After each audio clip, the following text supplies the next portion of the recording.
Selamat sore Bapak Ibu dan adik-adik yang dikasihi Tuhan. Semoga rahmat dan kasih Tuhan senantiasa menyertai kita semua. Sore hari ini dalam pendalaman Alkitab di bulan kebangsaan minggu kedua, kita akan membuat sebuah tema, yaitu perjumpaan internasional yang nyata di tengah kehidupan multikultural. Dengan bacaan dari Kisah Para Rasul 27 ayat pertama sampai ayat yang ke-8. Oleh karena itu, kita mohon penyertaan Roh Kudus. Kita berdoa. Terima kasih Tuhan untuk segenap cinta kasih, anugerah dan penyertaan Tuhan di dalam kehidupan kami. Sungguh kami bersyukur untuk segala peristiwa yang senantiasa Tuhan memberkati dan menyertai kami, sehingga setiap hal dapat kami jalani dengan baik. Berkati pendalaman Alkitab kami pada sore hari ini, sehingga kami dapat mempraktekkan di dalam kehidupan kami, perjumpaan kami lintas generasi. Di dalam Kristus kami berdoa. Amin. Bapak Ibu dan adik-adik yang dikasihi Tuhan Yesus Kristus, semangat multikultural tentunya tidak hanya dimiliki oleh warga jemaat dewasa.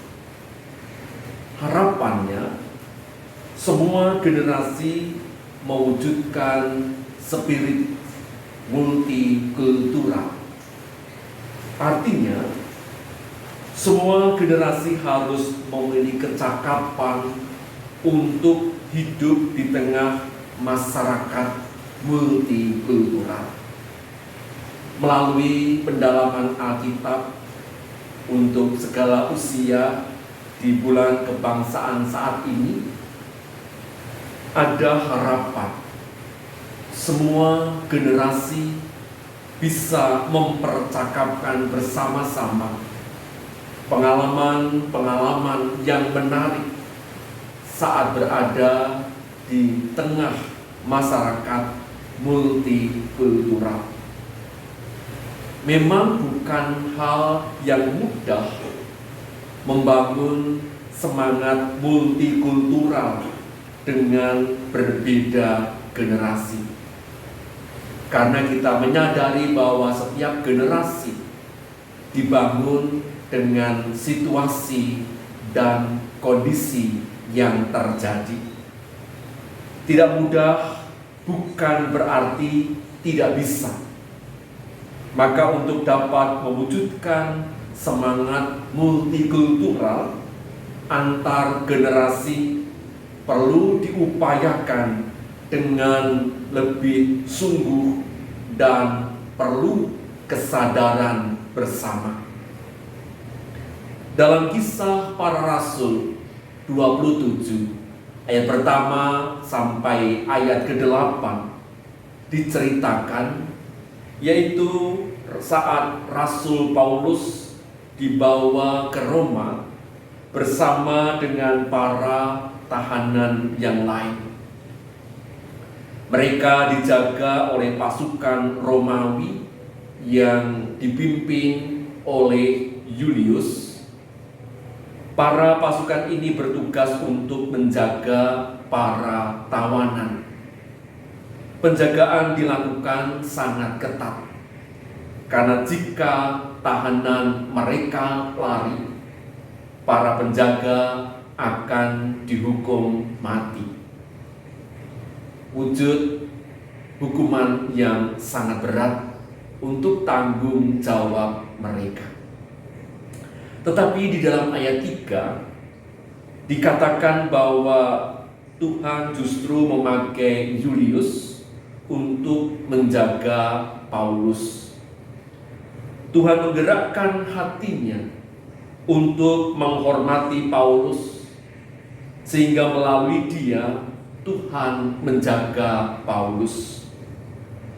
Tuhan juga mencondongkan hati Julius sehingga kepada Paulus diberi kebebasan untuk bertemu dengan siapapun ketika kapal sedang berlabuh. Ada beberapa hal yang dapat kita pelajari dari bacaan hari ini mengenai penyertaan Tuhan. Yang pertama, Tuhan memberi penyertaan kepada Paulus melalui mencondongkan hati Julius, perwira Romawi. Yang kedua,